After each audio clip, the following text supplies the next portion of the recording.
So welcome back, everybody. We have next up Xiomara DeLobato, Associate Director of Diversity and Enrollment, UMass Amherst. Xiomara graduated from SABIS International Charter School in Springfield, Massachusetts, and received a bachelor's degree in liberal arts and international studies in Spanish from the University of Hampshire, and her MBA from Elms College in Chicopee, Massachusetts. Xiomara is a highly experienced higher educational professional with a demonstrated history of positive and tangible recruitment and enrollment outcomes. She is committed to change and the trend of inequitable and inaccessible education and move towards building inclusive excellence in our communities. She enjoys distributing oppressive systematic processes and procedures so we can redevelop equitable points of all access for all our constituencies. Thank you so much for joining us today. We have a series of questions today over the next 15 minutes. First of which would be, could you share, I know I kind of just briefly touched on it, could you share your career pathway with us to this point? Yeah, so thanks for having me today. I'm super excited to be here. So my career pathway, I feel like I have zigzagged all over the place, but it's been strategic. So you mentioned that you shared that I did go, my undergrad was at the University of New Hampshire. So I'm a Springfield native, you know, love the 413. I'm back here now, present day, but I did go away for my undergrad at UNH. Did my stuff there, was really involved as a student, and then I decided to come back to Springfield. And the reason for that was because I actually initially wanted to go to law school. Wanted to get into government and politics. So I worked at a law firm, and I also worked for Mayor Dominic Sarno of Springfield, and also Congressman Richie Neal.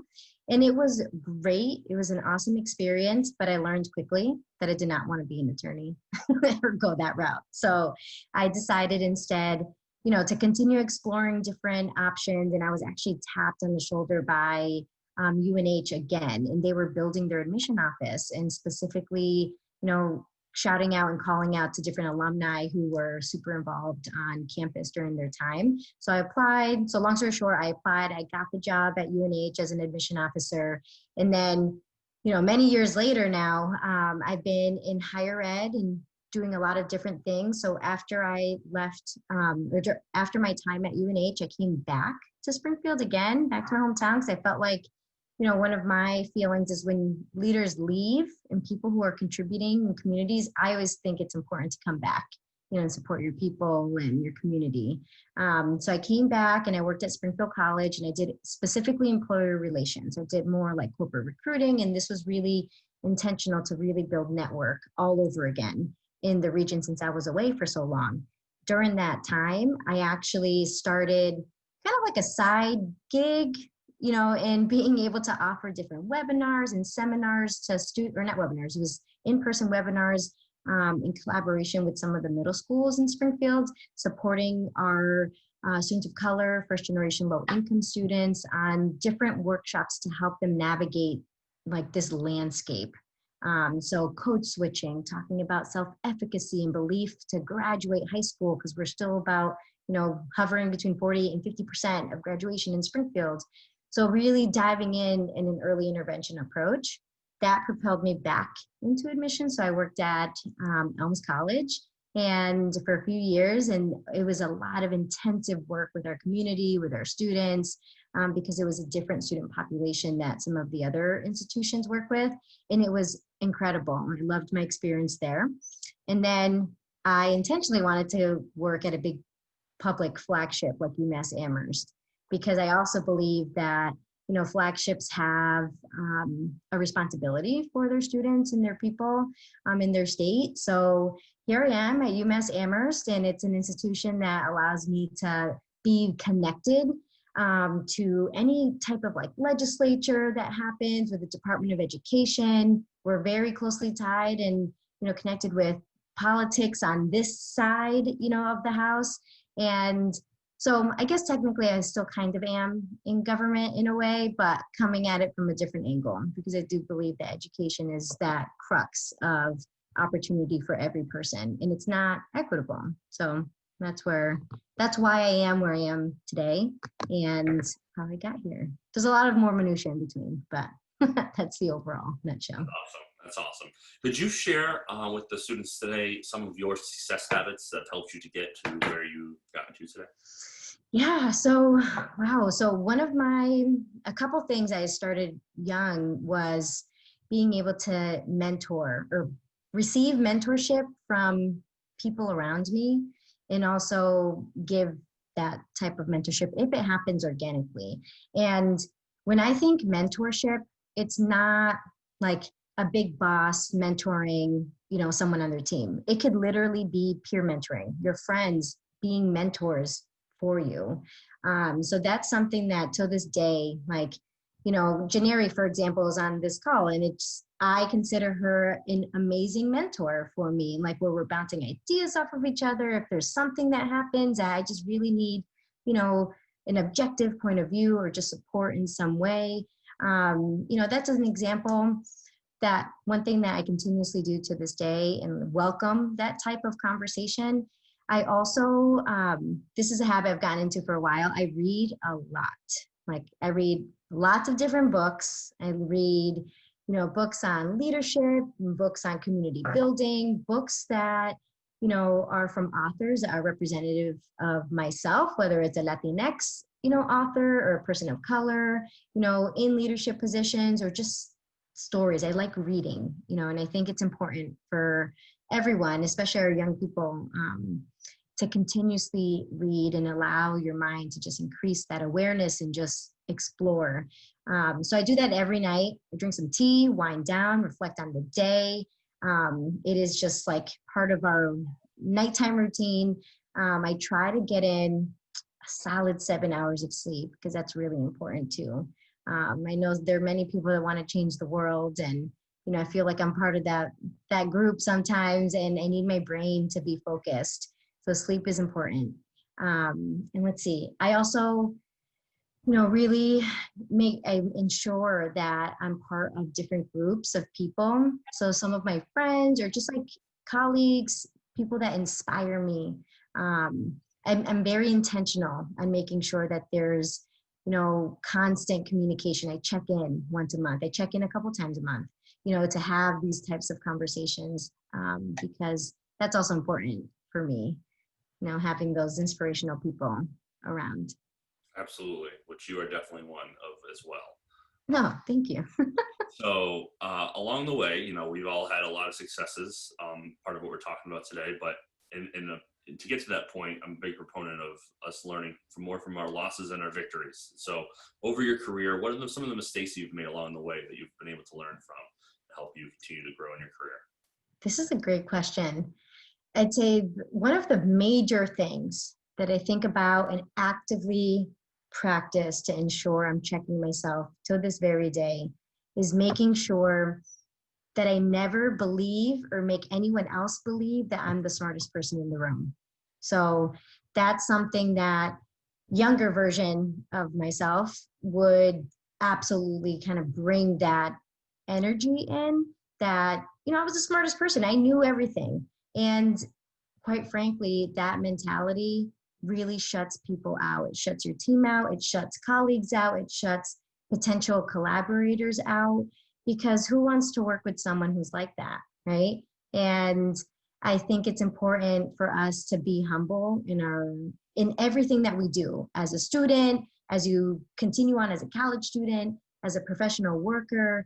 All of those things are really important, like really pulling yourself back and humbling yourself and knowing that, you're not, like, I am not the smartest person in the room. I need my team in order to succeed, in whichever way, whatever success is, however that's defined, whether it's towards a common goal or, I don't know, a group project in school, stuff like that. You need your people, right?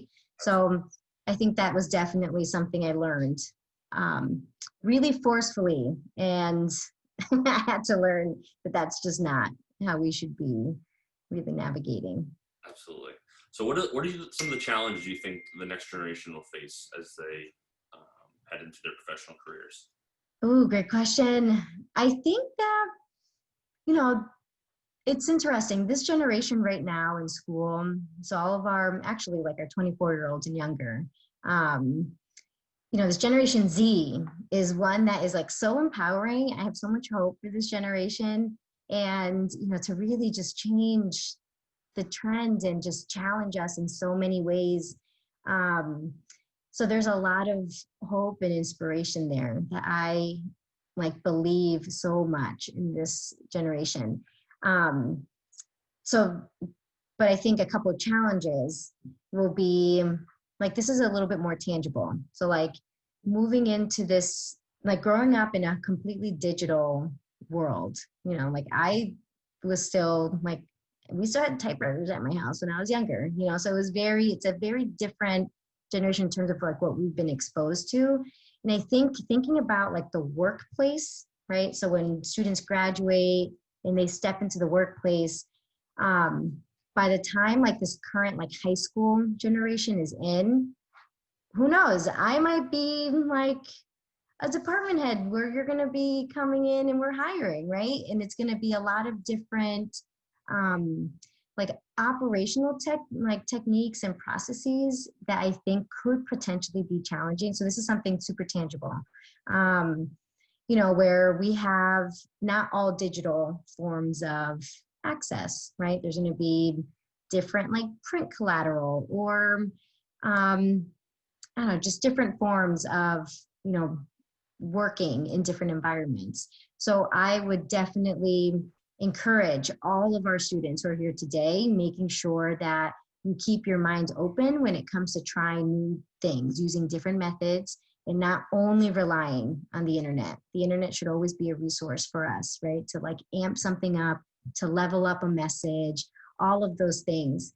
But when it comes beyond that, we want to make sure that those people skills are there, that we know how to collaborate and like have these conversations in person and like know how to mediate and facilitate some of those like tangible things that could potentially be a challenge if we're not thinking about it. Absolutely. I couldn't agree more. And then the last question would be, if you can go back and give advice to your 16-year-old self, what would that be? I would say get involved early. So when we think so I work in, at a university, and we always talk about internships to our college students. And I think that our high school students, a 16-year-old person, you can work now. And I do think it's important. There's some people that start working really early. I would absolutely give advice to start looking at different internship opportunities. So let's say you are a 16-year-old person and you really love animals, right? And you are kind of interested in that. Dakin in Springfield, they have really awesome internships for young people. Like take advantage of that. Start learning, start learning early, start taking advantage of that hands-on experience into something that you perhaps are really passionate about. You want to explore. Who knows, maybe you'll fall in love with something that you start doing in an internship and like this is the career that you want to step into. But it's never, ever too early to start interning and getting involved in this way. And it could be like, internships at nonprofits like Junior Achievement of Western Mass, or like I said, like different things that perhaps may be of interest. So that's what I would tell myself to get involved in, because I started working really young. I was like 13, 14. And I wish, knowing the things I know now, that I would have leveraged some of that. Like I could intern and still get paid for an internship with something that I really, really enjoy early on. That's awesome. I don't see any questions in the chat. I don't know if any of the classrooms have any questions for Xiomara. If not, we will let you go. And thank you so much for tuning in and sharing all that information with us about your career, as you've been so successful in that. So thank you very much. Thank you, everyone.